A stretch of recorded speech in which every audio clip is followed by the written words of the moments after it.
సిటీలో గణేష్ నిమజ్జనాలు ప్రశాంతంగా ముగిశాయి. ఎలాంటి అవాంఛనీయ ఘటనలు జరగకుండా ఈసారి వేడుకలు జరిగాయి. పక్కా ప్రణాళిక ప్రకారంతో పోలీసులు వ్యవహరించడంతో నిమజ్జనాలను అనుకున్న టైంకి పూర్తయ్యాయి. అన్ని శాఖల సమన్వయంతో అద్భుతంగా నిమజ్జనాలను చేశారని సీఎం రేవంత్ రెడ్డి కొనియాడారు.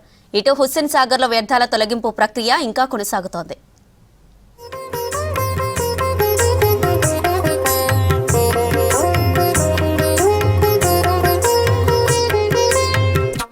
గణేష్ నిమజ్జనాలు ప్రశాంతంగా ముగిశాయి. ఈసారి ప్రశాంత వాతావరణంలో నిమజ్జనాలు జరిగినట్లు సిటీ పోలీసులు ప్రకటించారు. మొత్తం 3 లక్షల విగ్రహాలు నిమజ్జనమయ్యాయి. ఖైరతాబాద్, చార్మినార్ జోన్లలో అత్యధికంగా నిమజ్జనాలు జరిగాయి. హుస్సేన్ సాగర్ తో పాటు నగర వ్యాప్తంగా ఉన్న దాదాపు 20 చెరువుల్లో నిమజ్జనాలు చేశారు. దాదాపు 74 బేబీ పాండ్స్ ఏర్పాటు చేశారు. ఒక ఎల్బీ నగర్ జోన్ లోనే 37,800 విగ్రహాలు నిమజ్జనమయ్యాయి. చార్మినార్ లో 23,553, ఖైరతాబాద్ లో 63,468, శేర్లింగంపల్లిలో 42,899 విగ్రహాలు నిమజ్జనమయ్యాయి.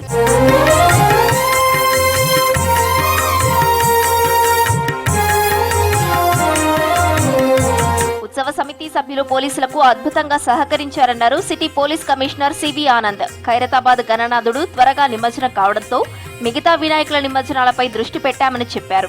అన్ని శాఖల అధికారుల సమన్వయంతో ఉత్సవాలను టార్గెట్లోగా పూర్తి చేశామన్నారు. ఉత్సవాల్లో మహిళలపై అసభ్యంగా ప్రవర్తించిన 1070 మందిపై కేసులు పెట్టామన్నారు.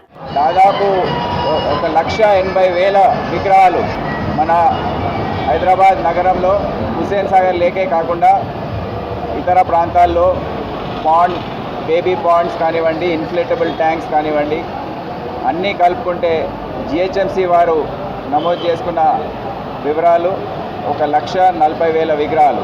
సిటీతో పాటు రాష్ట్ర వ్యాప్తంగా నిమజ్జనాలు ప్రశాంతంగా ముగియడంతో సీఎం రేవంత్ రెడ్డి హర్షం వ్యక్తం చేశారు. ఎలాంటి అవాంఛనీయ ఘటనలకు తావివ్వకుండా భక్తి శ్రద్ధలతో జరుపుకోవడం ఆనందంగా ఉందని చెప్పారు. అన్ని శాఖలు సమన్వయంతో ఇది పూర్తి చేశారని చెప్పారు. అందర్నీ అభినందిస్తున్నట్లు తెలిపారు. ఇటు సహకరించిన ప్రతి ఒక్కరికి కృతజ్ఞతలు చెప్పారు రేవంత్ రెడ్డి.